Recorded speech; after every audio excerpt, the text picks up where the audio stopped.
अतिवृष्टीमुळे 63 लाख हेक्टरवरील पिकांचं नुकसान. दिवाळीच्या आधी शेतकऱ्यांना नुकसान भरपाई देऊ, कृषी मंत्री दत्तात्रय भरणेंचं आश्वासन. भुजबळ मंत्रिमंडळात आहेत. मराठा आरक्षण GR का रद्द करून घेत नाहीत? फडणवीस आशेचा किरण या भुजबळांच्या वक्तव्यावरून विजय वडेट्टीवारांचा निशाणा.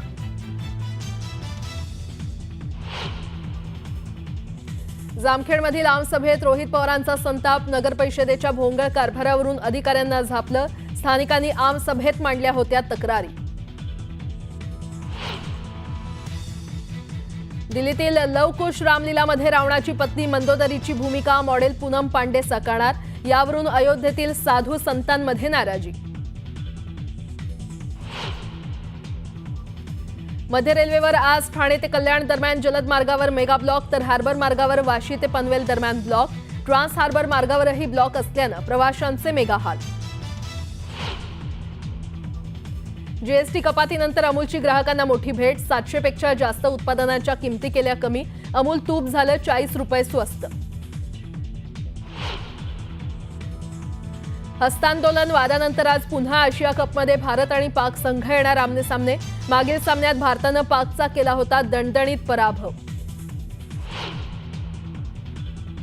पाकिस्तानची पुन्हा एकदा क्रिकेट विश्वात नाचक्की. भारत-पाकिस्तान सामन्यासाठी अँडी पायक्रॉफ्टचं मॅच रेफरी. हस्तांदोलन वादानंतर PCBनं केली होती पायक्रॉफ्टना हटवण्याची मागणी. आणि मल्याळम अभिनेते मोहनलाल यांना दादासाहेब फाळके पुरस्कार. 23 सप्टेंबरला पुरस्कार प्रदान करण्यात येणार. पंतप्रधान मोदींकडून अभिनंदन.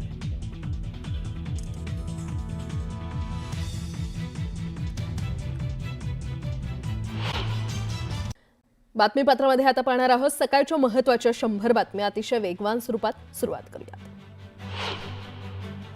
चुकीचं काम करणाऱ्या अधिकाऱ्यांना आम्ही सोडणार नाही असा इशारा रोहित पवार यांनी दिलाय. चांगलं काम करतात त्यांचा सत्कार करतो, मात्र चुकीचं काम होत असेल तर त्यांना सोडणार नाही असं रोहित पवार म्हटले. खासदार सुनील तटकरेंचा कर्जतमध्ये सत्कार सोहळा आयोजित करण्यात आलेला आहे. यावेळी राष्ट्रवादीच्या वतीनं जोरदार शक्ती प्रदर्शन केलं जाणार आहे. आगामी स्थानिक स्वराज्य संस्थांच्या निवडणुकीच्या पार्श्वभूमीवर या सोहळ्याला महत्त्व प्राप्त झालं असून राष्ट्रवादीचे प्रमुख नेते या सोहळ्याला उपस्थित राहणार आहेत. आम्ही भाजप शिवसेना युतीसाठी प्राधान्य देणार, मात्र ती युती प्रामाणिकपणे झाली पाहिजे असं वक्तव्य आमदार संजय गायकवाड यांनी केलंय. तर स्थानिक स्वराज्य संस्थेच्या निवडणुकीसाठी 3-3 कोटींपर्यंत खर्च होतो असंही ते म्हटलंय.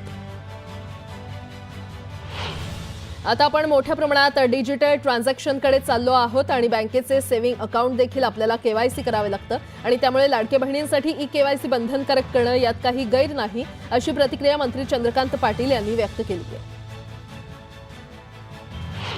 मुख्यमंत्री जेव्हा सांगतात तेव्हा सर्वांनी ऐकलंच पाहिजे. मुख्यमंत्री फडणवीसांनी पडळकरांना समज दिली आहे आणि त्यामुळे आता गोपीचंद पडळकर भान ठेवून बोलतील असा विश्वास दीपक केसरकर यांनी व्यक्त केला आहे. आनंद दिघेंनी ज्यावेळेस शिवसेना घराघरात पोहोचवली त्यावेळेस संजय राऊत पाळण्यात झोके घेत होते. शहाजी बापू पाटलांनी दिघेंबाबतच्या वक्तव्यावरून राऊतांवर टीका केली आहे. भारत-पाकिस्तान सामन्याच्या जाहिराती सोशल मीडियावर प्रसिद्ध करू नका असं पत्र शिवसेना उभाटाकडून सोनी वाहिनीला देण्यात आलंय. दरम्यान आधीच्या सामन्यात जाहिराती केल्या, मात्र आता जाहिराती करणार नाही असं आश्वासन सोनी वाहिनीकडून देण्यात आलंय.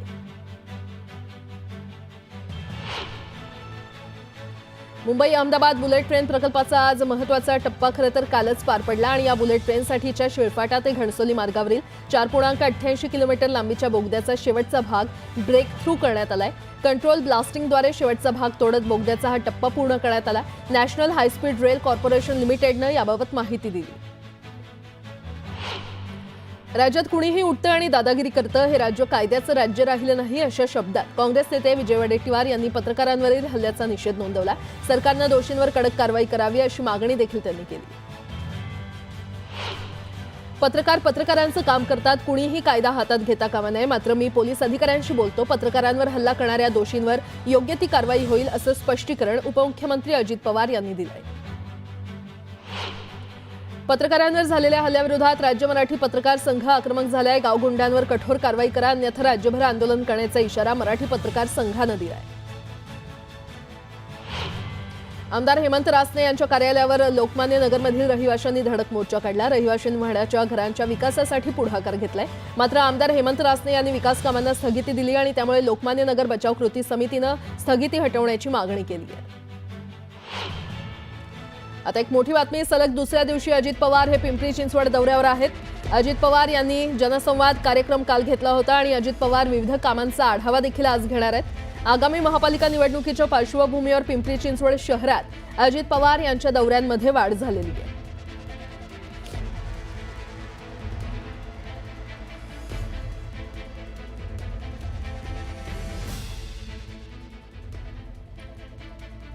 पुढची बातमी, मराठा समाजाला कुणबी प्रमाणपत्र देण्यासाठी राज्य सरकारने काढलेल्या GR विरोधात ओबीसी नेते आक्रमक झालेत। काँग्रेस नेते आणि माजी मंत्री विजय वडेट्टीवार यांनी यावरून सरकारवर टीका केली आहे। नागपुरातील ओबीसी आंदोलनामध्ये बोलताना ओबीसींसाठी फडणवीस आशेचा किरण असल्याचं भुजबळ म्हणाले होते। यावरून देखील वडेट्टीवारांनी भुजबळांना टोला लगावलाय। तो किरण केव्हा प्रकाशित होईल? मुख्यमंत्री काढलेला GR रद्द का करत नाहीत असं वडेट्टीवार म्हटलंय।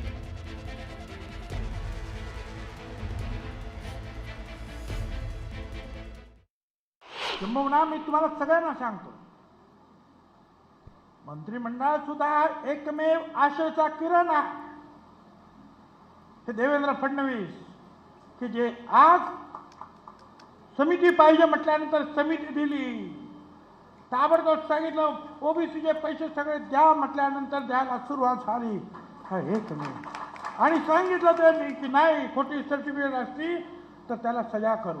भुजबळ साहेब का प्रयत्न करत नाहीत? बाहेर का बोलतायत?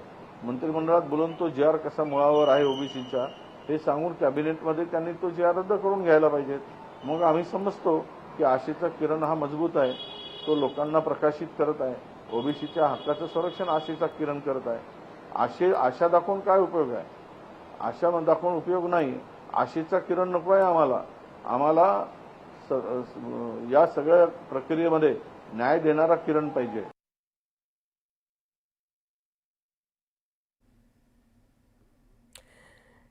ही थेट दृश्य आपण पाहतोय। भाजपकडून नमो युवा रनचं आयोजन करण्यात आलेलं आहे आणि सध्या मुख्यमंत्री देवेंद्र फडणवीस हे इथे दाखल झालेले आहेत। त्यांच्यासह ज्येष्ठ अभिनेते अशोक सराफ, मिलिंद सोमण हे देखील उपस्थित आहेत। भाजपकडून नमो युवा रनचं आज आयोजन करण्यात आलेलं आहे। मुंबईतील कोस्टल रोडवर अनेक सेलिब्रिटी नमो युवा रनमध्ये सहभागी झालेले आहेत। मुख्यमंत्री देवेंद्र फडणवीस हे देखील दाखल झालेले आहेत आणि ते आता हिरवा झेंडा दाखवतील। व्यसनमुक्त भारतासाठी युवकांना स्पर्धेत सामील होण्याचं आवाहन भाजपकडून करण्यात आलंय। अभिनेते मिलिंद सोमण, अभिनेते आणि पद्मश्री अशोक सराफ देखील या नमो युवा रनमध्ये आज धावणार आहेत। सोबतच भाजप युवा मोर्चाचे राष्ट्रीय अध्यक्ष तेजस्वी सूर्या हे देखील यामध्ये सहभागी झालेत।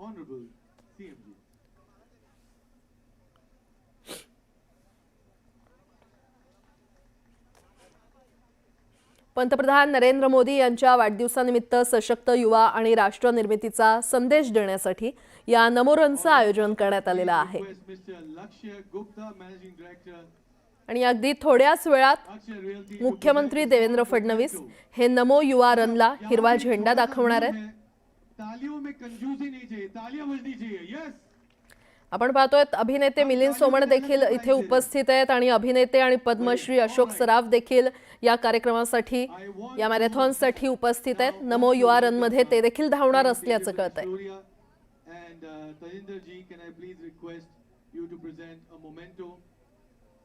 तजिंदर सिंह जी के लिए तालियां बजा दीजिए। Come on the president of BJYM Mumbai and a big thank you to Shri Tejasvi Surya ji. Small memento. तर पंतप्रधान नरेंद्र मोदी यांच्या वाढदिवसानिमित्त सशक्त युवा आणि राष्ट्र निर्मितीचा संदेश देण्यासाठी या नमो रनचं आयोजन करण्यात आलेलं आहे। भाजप युवा मोर्चाचे राष्ट्रीय अध्यक्ष तेजस्वी सूर्या हे देखील यामध्ये सहभागी होत आहेत। General secretary BJYM to present a small memento.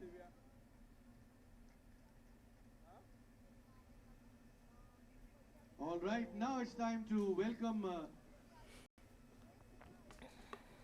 the one and only Milind Soman. आगामी स्थानिक स्वराज्य संस्थांच्या पार्श्वभूमीवर युतीबाबत शिवसेनेचे आमदार संजय गायकवाड यांनी मोठं वक्तव्य केलंय.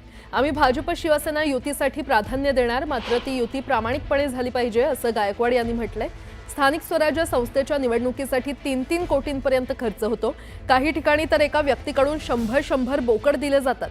पैसे खर्च करून मातीत जायचं का? आता स्थानिक स्वराज्य संस्था सोप्या राहिल्या नाहीत असं वक्तव्य आमदार संजय गायकवाड यांनी केलंय. आम्ही शिवसेना भारतीय जनता पक्षाच्या महायुतीला प्राधान्य देणार. आम्हाला भाजप शिवसेना युती पाहिजे, ती प्रामाणिकपणे झाली पाहिजे. कारण आमदारकीला विधान आम्ही युती करतो, आम्ही लोकसभेला युती करतो, आणि ज्याला छोट्या कार्यकर्त्यांची गरज येते आपण कार्यकर्त्याला वाऱ्यावर सोडतो. त्यांनी काय पैसे खर्च करून मातीत जायचं? आता काय जिल्हा परिषद, पंचायत समिती, नगरपालिका निवडणुका सोप्या राहिल्यात? 1-1, 2-2 कोटी, 3-3 कोटी, काही ठिकाणी तर 100 बोकडे एका जणाकडून. इतकी महाग निवडणुकीमध्ये कार्यकर्ता उद्ध्वस्त होतो. आणि म्हणून प्रामाणिकपणे आमची पण इच्छा आहे की जे धोरण चिखलीचं ठरल, जे मलकापूरचं ठरल, जे खामगावचं ठरल, तेच धोरण जर बुलढाण्यात ठरत असेल तर आम्ही युतीला तयार आहोत. पुन्हा एकदा बातम्या पाहणार आहोत वेगवान स्वरूपात. राज्यात नवरात्रोत्सवात मुसळधार पाऊस पडणार आहे. विशेषतः मध्य महाराष्ट्र, कोकण तसंच मराठवाड्यात 26 सप्टेंबरपर्यंत पावसाचा जोर राहणार असल्याचा इशारा हवामान खात्यानं दिलाय. सातारा जिल्ह्यात गेल्या 4 महिन्यांपासून पाऊस सुरूच असून महाराष्ट्राची भाग्यलक्ष्मी असणारं कोयना धरणही 100% भरलंय. धरणात 105.25 TMC पाणीसाठा झालाय. तरी देखील यंदा गेल्या वर्षीपेक्षा 16 दिवस उशिरा धरण भरलं. याचबरोबर कोयनेसह इतर 5 प्रमुख प्रकल्प देखील पूर्ण क्षमतेनं भरल्यानं वर्षभराची चिंता मिटली आहे. गेल्या 6 महिन्यात राज्यात सरासरीपेक्षा 20% जास्त पाऊस झाला असून धरणं तुडुंब भरलेली आहेत. राज्यातील 35 धरणातून एकूण 3,18,859 क्युसेक इतका विसर्ग विविध नद्यांमध्ये सुरू असल्यानं नद्यांना पूर आलाय. खरीप हंगामात घेतल्या जाणाऱ्या हळदीला सध्या जिल्ह्यातील कृषी उत्पन्न बाजार समित्यांमध्ये प्रति क्विंटल 9,800 ते 11,350 रुपये इतका उच्चांकी दर मिळतोय. ज्यांनी दरवाढीची अपेक्षा ठेवून प्रतीक्षा केली त्या हळद उत्पादकांना दिलासा मिळतोय. दरवाढ झाल्यानं दररोज हजारो क्विंटल हळदीची आवक होते.